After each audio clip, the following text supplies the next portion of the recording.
지난번까지 성전 그 정화 사건, 그리고 무화과 나무가 말라 죽은 그 이야기를 함께 나누었습니다.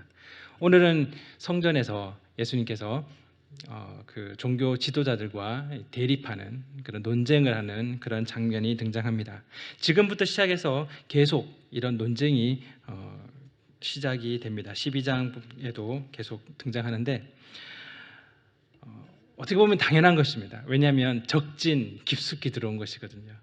대립은 불가피합니다. 오늘 우리가 본 것에는 권위에 대한 논쟁을 우리가 보게 됩니다. 그리고 12장으로 가면 포도원 비유를 하고 또 가이사에게 세금을 바치고 바치리까 이런 얘기를 하는 부분이 나옵니다. 부활에 대한 논쟁도 있고 또 가장 큰 계명이 무엇입니까? 이런 부분들, 그리고 서기관들의 외식, 다윗의 자손, 이런 얘기들이 계속 등장을 합니다. 계속 논쟁이 일어나는 것이죠. 오늘 본문에서 우리가 생각해 봐야 될 것은 그들이 예수님께 질문한 이유가 무엇인가입니다. 누구의 권위로 정말 이런 말, 성전이 무너지고 아니면 성전에서 가르치는 그리고 행위로 보여주셨죠. 그 장사하는 매매하는 사람들을 쫓아내시고 이런 것들을 도대체 누구의 권위로 하고 있는지 궁금해서 물으러 온 것입니까? 궁금하네요. 우리는 대제사장 우리 밑에 권위 아래에 있는데 당신은 도대체 누구 얘기를 듣고 그 권한으로 이런 일을 하십니까? 혹시 로마 권한입니까? 궁금해서 묻는 것입니까? 자신들의 허락 없이 마음대로 행해서 주의를 주려고 그러는 것입니까? 어디 감히 무슨 권위로 네가 이런 일을 하느냐 이렇게 꾸짖는 것입니까? 아니죠. 책 잡기 위함입니다. 고소하려고 하는 것이죠. 아마 예수님이 내가 하나님의 권위로 하나님의 이름으로 일을 행한다라고 하면 그 말을 가장 듣고 싶었지 않았을까 그런 생각도 해봅니다. 참고로 마가복음 11장 18절을 보시면 지난번에 우리가 봤던 부분인데 대제사장들과 서기관들이 듣고 예수를 어떻게 죽일까 하고 꾀하니 어떻게 하면 저 사람을 잡아서 죽일까 그들이 꾀하고 있었다는 것이죠. 계속 머리를 굴리고 있는 것입니다. 그래서 무슨 권위로 이렇게 행하느냐라고 묻는 것이죠. 그래서 대답을 들으면 그 대답에 따라서 고소하려고 준비를 하고 있었던 것입니다. 그런데 예수님께서 질문을 하시죠. 예수님께서 질문을 받고 다시 질문을 하는 그런 경우가 종종 있습니다. 그 당시에 그 랍비들도 그렇게 가르쳤다라고 합니다. 질문을 한 거죠. 질문을 통해서 가르치는 그런 방식을 했다고 합니다. 그런데 예수님께서는 랍비처럼 그렇게 가르치려고 질문을 하신 것은 아닌 것 같습니다. 오늘 권위에 대한 이런 단어를 권위라는 단어를 우리가 봅니다. 그래서 마가복음 전체에 이 단어가 쓰인 부분을 한번 참고를 해봤으면 좋겠습니다. 우리 마가복음 1장부터 한번 쭉 보시면 1장 22절에 무사람이 그의 교훈에 논란이 이는 그가 가르치시는 것이 권위 있는 자와 같고 서기관들과 같지 아니함이러라. 권위 있는 자와 같다. 그리고 1장 27절은 다 놀라 서로 물어 이르되 이는 어찌미냐 권위 있는 새 교훈이로다. 마가복음 2장 10절에서는 인자가 땅에서 죄를 사하는 권세가 있는 줄을, 물론 권세라고 번역을 했지만 같은 단어입니다. 이런 권위가 있는 줄을 너희로 알게 하려 하노라. 마가복음 3장 15절에는 귀신을 내쫓는 권능도 가지게 하려 하심이라. 6장 7절 12제자들을 부르사 둘씩 보내시며 더러운 귀신을 제어하는 권능을 주시고 권위, 권세, 권능 이렇게 번역이 되어 있지만 같은 단어입니다. 영어로는 발음이 좀 그렇지만 authority입니다. authority. 그래서 그 권위, 권세, 권능 이런 부분들을 우리가 찾아볼 수 있습니다. 결정할 수 있는 권한이죠. 누군가가 최종 결정을 하는 것입니다. 그리고 다른 사람으로부터 순종을 요구하는 따르게 하는 것. 그리고 거부할 수 없는 그런 것입니다. 권한이 있다 이런 것은 그 권한대로 행했을 때 그것을 따르지 않는 자들은 따르지 않으면 안 되는 것이죠. 거부할 수 없는 것입니다. 거부할 수 있다면 그건 권한이 없는 것이죠. 그 권한은, 그 권세는, 그 권능은 의미가 없는 것이 됩니다. 더러운 귀신을 제어하는데 그 권능, 권세가 권한이 있는데 귀신이 그걸 인정하지 않아요. 그럼 귀신 나갑니까? 안 나가죠. 네가 뭐냐? 무슨 권위로 니는 내한테 이런 말을 하느냐? 이렇게 말하겠죠. 예수님이 질문하시는 것은 요한의 침례가 하늘로부터냐 사람으로부터냐 라고 질문합니다. 권위에 대한 이야기를 하는데 갑자기 요한의 그 침례를 가지고 옵니다. 하늘로부터냐 사람으로부터냐. 사실 그 당시 성전 그리고 사내들인 이 공회에 연결된 사람들, 이 사람들은 정치적으로 또 종교적으로 권위를 부여받은 사람들입니다. 그 권위를 위임받은 사람들이죠. 하지만 그것은 사람으로부터의 권위였습니다. 사람들이 그렇게 세운 것이죠.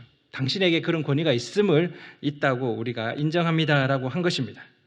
궁극적인 그 권위는 하나님으로부터 온다는 것은 그들도 알고 있습니다. 그렇다면 그들이 이해하고 있는 것은 서기관이 되고 대제사장이 되고 또 장로가 되고 이런 것들은 사람들의 그런 결정으로 된 것이지만 궁극적으로는 하나님으로부터 그 권한을 위임받았다.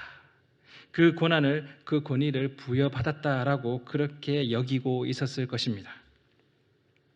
그런데 보니까 예수님의 그 말과 행동은 기존의 권위를 무너뜨리고 또 대항하는 것처럼 보입니다. 여호와가 야훼 하나님, 그 이스라엘의 하나님이 부여한 신성한 그 권위를 해치는 것으로 여겼을지도 모르겠습니다. 그들이 진심으로 하나님으로부터 받은 그 위임받은 권위로 그들이 가지고 있는 그 권위가 그렇게 하나님으로부터 위임받은 권위라고 그들이 이해를 했었다면 하나님이 보내신 선지자 요한 그리고 하나님의 그 아들 예수 그리스도 대립할 수가 없었을 것입니다. 하나님의 권위를 그들이 위임받았다고 그들이 진정 이해했다면 그러지 않았을 거라는 것이죠.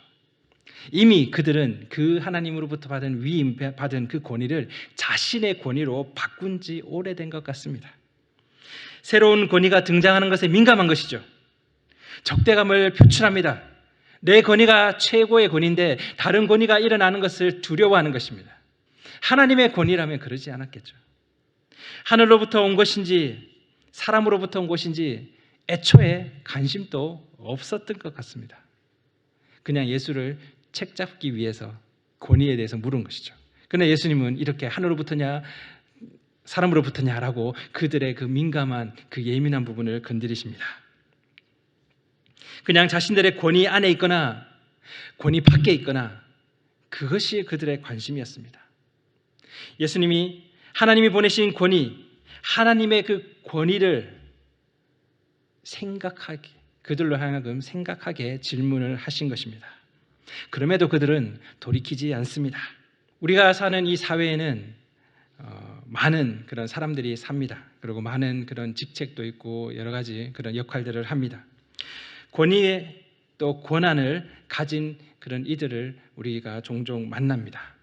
우리가 그렇게 권한을 부여한 거죠. 국회의원이나 대통령이나 다 우리가 선거로 그렇게 세웁니다. 그런 권위가 있음을 또 시장 이런 사람들 다 우리가 권위를 위임한 것이죠. 그런데 이런 사람들이 그 자신의 그 권한이나 권위를 남용하거나 아니면 좀 어려운 말로 배임한다 그러죠. 배신하는 겁니다. 배신이야 배신. 배임한 거죠. 자신의 이익을 위해서 자기가 가진 그 권한, 그 임무를 위배하는 것입니다. 교회에서도 똑같은 부분들이 있음이 참 안타깝습니다. 직책이나 직분을 이용해서 하나님께서 주신 권한처럼 여기지만 사실은 자신의 권위로 바꾼 지 오래된 것이죠. 그리고 교회 내에서 그 권한과 그 권위를 주장하기 바쁩니다. 내가 감히 네가 어디서 이렇게 되는 것이죠. 어디 감히 직분자에게 이렇게 우리가 그런 모습을 보이기도 합니다. 사회에서 혹시 운전하시다가 경찰관에게 잡힌다? 경찰관에게 걸린 적이 있으십니까? 경찰관에게 우리가 권위를 부여했죠. 이렇게 법과 질서를 지킬 수 있도록 권위를 주었습니다. 사회적인 그 합의에 의해서 주어진 것입니다. 권한을 위임받은 것이죠. 판사도 그렇습니다. 또 정치가도 마찬가지입니다. 그런데 이 우리가 살고 있는 이 사회에 어떤 사람이 하나 뚝 떨어졌습니다. 근데 이 사람은 사회적인 학습이 전혀 없는 사람입니다. 어떨까요, 그러면? 그 권위를 인정하겠습니까? 타잔 혹시 아십니까? 타잔 영화가 있는데 아프리카에서 동물들과 함께 살았죠. 그러다가 사람들에게 발견되어서 큰 도시, 대도시로 데리고 갑니다. 그때 그 타잔이 사회적 질서를 이해하지 못했으니까 자기 마음대로 그냥 정글의 법칙대로 살았을 것입니다. 자동차가 지나가도 그냥 신호 같은 무시하고 갔겠죠. 경찰관이 설화한다고 섰겠습니까? 따르지 않았을 것입니다. 사회적 학습이 없는 이들은 권위를 인정하지 않는 것이죠. 왜냐하면 자신이 살던 곳과 다르기 때문입니다. 자신이 살던 곳의 권위는 사자가 권위가 있었겠죠. 이빨, 송곳니가 큰 순서대로 권위가 주어지거나 힘이 센 순서, 빠른 순서 이런 게 권위였습니다. 그런데 보니까 여기 오니까 이상한 사람이 앞에서 땅땅땅 치니까 한 사람이 막 죽기도 하고 한 사람이 감옥에 갇히기도 하고 막 그럽니다. 전혀 인정하지 못하죠. 야, 너 송곳니가 크냐? 보니까 송곳니 없어요. 인정하지 않습니다. 왜냐하면 다른 곳에서 살았거든요. 그럼 우리는 어떻습니까? 세상 가운데 하나님을 압니까? 하나님의 권위를 인정합니까? 그런 사람들은 뭐라고 할까요? 하나님이 그런 권위가 있나? 신이 그런 권한이 있나?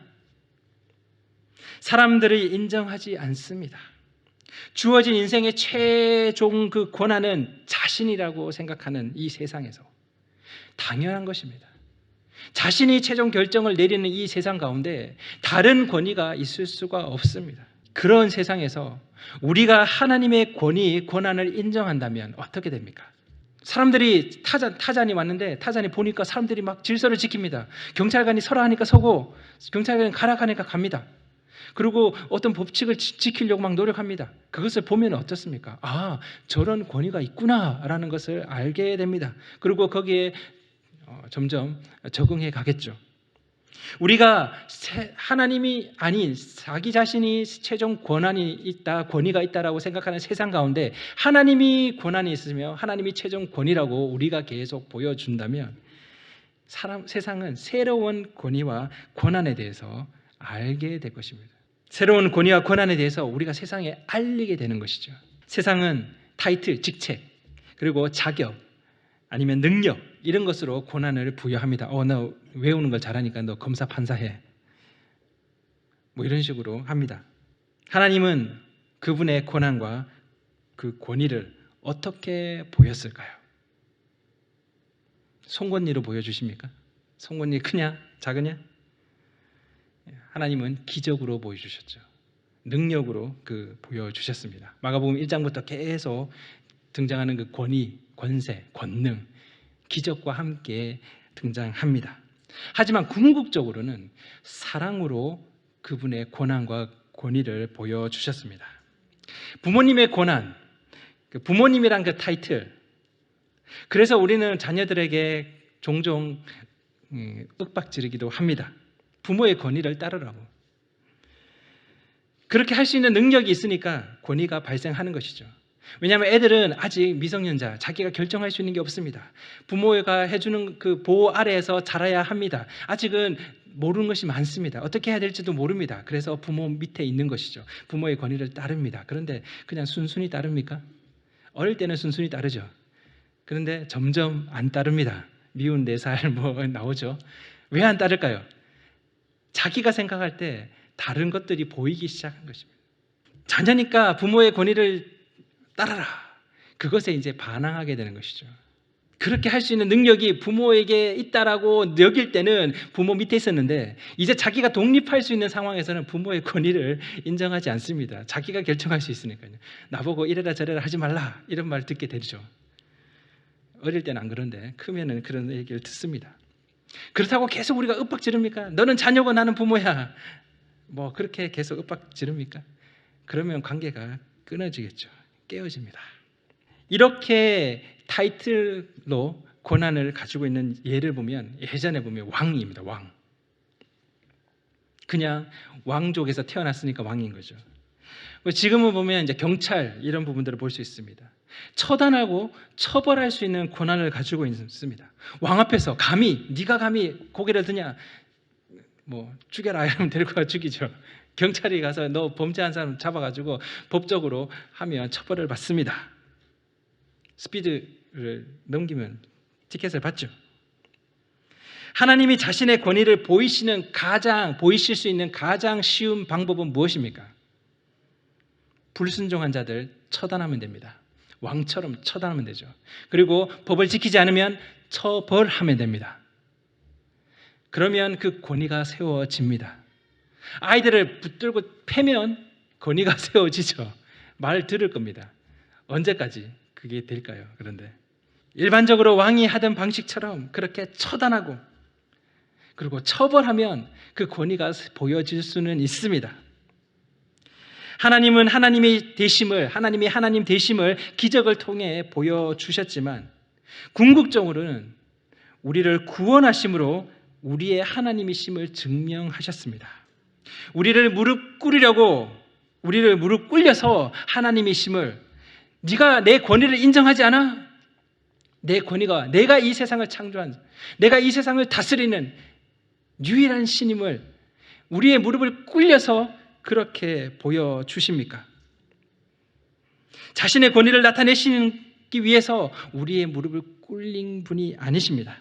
오히려 그분은 무릎을 꿇어서 가장 낮은 곳으로 가셔서 하나님의 심을 드러내셨습니다. 하나님이 치실까? 행복을 빼앗아갈까? 구원을 빼앗아갈까? 두려워서 우리는 엎드립니까? 축복이 새어나갈까? 그래서 예배합니까?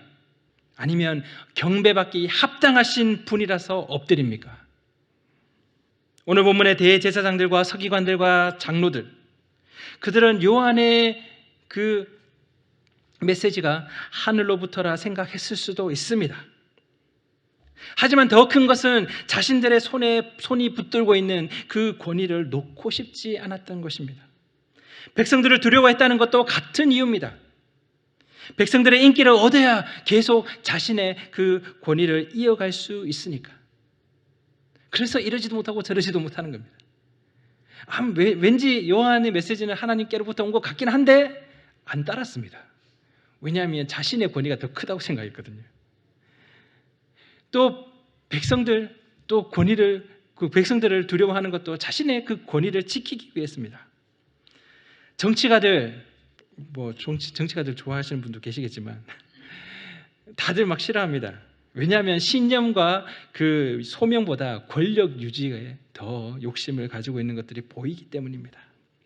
원래 자신들의 그 직분과 역할대로 하나님의 권위를 찾고 있는 이들이었다면, 그들이 정말 하나님의 그 권위를 찾고 있는 이들이었다면 예수님을 통한 하나님의 메시지에 귀를 기울였을 것입니다. 하나님이 하나님 되심을 그들은 결국은 거부한 것입니다. 나의 최종 권위는 나 자신이라고 외치는 것과 같습니다. 우리는 말씀이 하늘로부터, 또 예수님께서 하늘로부터라고 그렇게 여깁니까? 그런데 최종 권위는 내 손 안에 있는 것처럼 그렇게 살고 있지는 않습니까? 아마 우리에게도 물으실 것 같습니다. 하늘로부터인가? 이 말씀이, 또 예수님이 하늘로부터인가? 아니면 사람으로부터인가? 어쩌면 우리에게도 질문하시고 있는지도 모르겠습니다. 하늘로부터라면서 왜 그 권위를 인정하지 않고 여전히 우리가 주인 행세를 하고 있냐? 이렇게 되겠죠? 또 사람으로부터 왔다 이러면 우리는 믿음이 없는 것입니다. 이러지도 못하고 저러지도 못하는, 말은 하늘로부터 왔다라고 하는데 생각과 행동, 결정은 사람으로부터인 것처럼 그렇게 살고 있지는 않습니까? 아무리 하나님을 입에 달고 살아도 하나님의 뜻과 성품에서 거리가 멀다면 우리는 하나님의 권위 아래에 있지 않는 것과 같습니다. 자녀들이 집에서 의식주를 공급받고 부모와 관계가 깨어질까 두려워서 권위 아래에 있는 듯 그렇게 행동한다면 얼마나 허망하고 슬프겠습니까? 세상에서 유일하게 자신들을 위해서 희생했고 또 희생하고 있고 또 희생할 수 있는 그런 준비가 된 그 부모의 진심을 깨달았을 때 그 권위를 인정하게 되는 것이라고 생각합니다.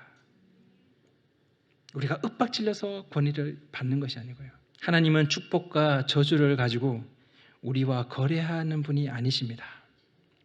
우리에게 자신의 권위를 나타내시기 위해서 축복과 저주로 저울질하시는 분이 아니십니다. 자신을 희생하셨고 희생하시고 또 할 준비가 되신 분이십니다. 그분이 우리에게 보여주신 것이죠. 그 권위를 그렇게 보여주셨습니다. 정말 말씀이, 정말 하나님이, 예수님이 하늘로부터라고 그렇게 여기십니까? 그럼 그 권위 아래 거하고자 할 것입니다. 근데 그렇게 했는데도 변화가 없고 여전히 아픔뿐인 그런 경우도 있습니다. 이럴 때는 어떻게 해야 합니까? 하나님의 권한 안에 있다라고 그렇게 우리가 고백하고 그렇게 살고 노력하는데 변화가 없고 또 여러 가지 고통 가운데 우리가 있을 때가 있습니다. 어떻게 해야 합니까? 너무 힘들고 괴롭겠지만 하나님이라는 분이 자신이 하나님이심을 자기를 비워서 보이신 그 하나님이 함께 슬퍼하고 계심을 잊지 않는 것, 그것이 우리의 모습이 되어야 된다고 생각합니다. 혹시나 능력도 없이 옆에서 같이 있어주면 그게 뭐가 됐습니까? 해결해 줘야죠. 문제를 해결해서 하나님이 진짜 신임을, 그리고 진짜 우리를 사랑하시고 보호하심을, 아끼고 있음을 보여주셔야죠. 입증해 주셔야죠. 그렇게 하면 그 권위가 점점 살 거 아닙니까? 그런데 왜 나를 사막의 음침한 골짜기에 그냥 두십니까? 왜 해결해 주지 않습니까? 왜 문을 열어주시지 않습니까? 그렇게 우리는 따지고 싶을지도 모르겠습니다. 이런 북받치는 감정 충분히 이해할 수 있습니다. 저도 종종 그랬던 것 같습니다. 그런데 우리는 여기서 한 걸음 더 나아가야 됩니다. 왜냐하면 하나님은 이미 입증하셨거든요. 이미 증명하셨습니다. 그 하나님을 우리는 신뢰할 뿐이죠. 그리고 그 소망으로 우리는 견디는 것입니다. 이것이 믿음이라고 합니다. 매 순간순간마다 하나님 해결해 주십시오. 하나님 문 열어 주십시오. 그러면 하나님이심을 믿겠습니다. 이것은 믿음 없다는 말이죠. 이미 증명하셨는데 그 다음 필요한 것은 무엇입니까? 신뢰입니다. 갑자기 생각나는, 결혼할 때 우리 서약을 하잖아요. 영원토록 그렇게 사랑한다고. 그렇게 서약하고 사는데 계속 의심합니다. 사랑하냐? 안 하냐? 사랑하냐? 사랑한다면 행동으로 증명해. 이미 증명했죠. 그래서 결혼이 시작된 것입니다. 그 다음 필요한 것은 신뢰죠. 서로 간에 향한 신뢰입니다. 그렇다고 뭐 사랑한다는 고백하지 말라는 말이 아니고 서로 신뢰 가운데서 그것을 더 알아간다는 것입니다. 잘 될 거라는 소망, 그런 소망을 가지라는 것이 아닙니다. 언젠가는 하나님 해결해 주시겠지. 이미 증명하신 하나님, 능력 있으신 하나님, 부활을 통해서 보여주신 하나님의 그 권능, 그것을 믿으니까 기다리면 잘 될 거야. 그거 아닙니다. 어쩌면 우리가 이 세상 끝날까지 그런 일이 없을 수도 있습니다. 우리가 소망을 가지는 것은 하나님의 뜻에 대한 소망입니다. 하나님 뜻에 대한 그 소망으로 버티는 것이죠. 왜냐하면 그 하나님이 희생하셨고 희생하시고 희생하실 준비가 되신 분임을 우리가 알기에, 우리가 그것을 신뢰하기에 우리는 하나님 뜻에 대한 소망으로 버티는 것입니다. 우리가 품은 복음이 사람에게서 온 것이 아니고 하늘로부터 임한 것이라고 진정으로 우리가 여긴다면, 그것을 그렇게 믿는다면 우리 삶에서 누가 주인인가, 내가 주인인가, 하나님이 주인인가, 그렇게 주도권 싸움은 일어나지 않을 것입니다. 혹시 주도권 전쟁 중이십니까? 날마다 전쟁 중이다, 뭐 그렇게 말씀하실지도 모르겠습니다. 하나님의 능력이 의심스러워서, 불안해서, 내보다 더 모르는 것 같아서, 내가 결정하지 않고 내가 준비하지 않으면 뭔가 망칠 것 같아서, 하나님 신뢰할 수 없어서, 그래서 주도권 다툼을 합니까?